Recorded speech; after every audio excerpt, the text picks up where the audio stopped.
सबैजनालाई स्वागत छ है। शुभ बिहानी। आज त मैले एउटा स्मार्ट वाच लिएर आएको थिएँ अनि यसो हेरेको अनि यसो हेर्दाखेरि चाहिँ अलि युनिक नै लाग्यो। हेर्नु न तपाईँहरू, यहाँ इयरफोन अनि यस्तो यस्तो डिजाइन देख्दाखेरि अनि कस्तो पो रहेछ त्यो भन्ने भयो। अनि लिएँ मैले है, लिएको अनि घडी त ठिकै रहेछ है,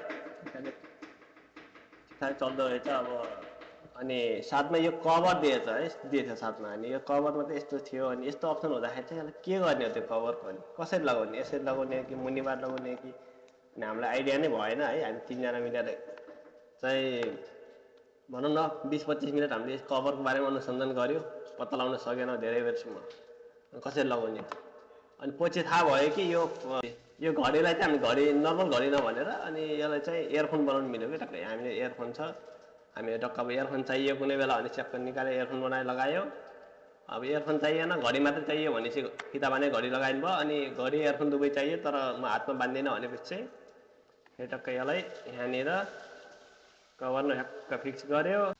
यसरी फिक्स गऱ्यो यसलाई। अनि चाहिँ अब तपाईँले घडी हेर्नु भयो यसमा। अनि अब इयरफोन चाहियो भएर इयरफोनलाई टक्क यसरी यहाँ इयरफोन निकालेर इयरफोन लगाउने। अनि यसरी यहाँ घडी पनि चलिरहेको छ, कहाँ टक्क यतिकै चलिरहेको छ।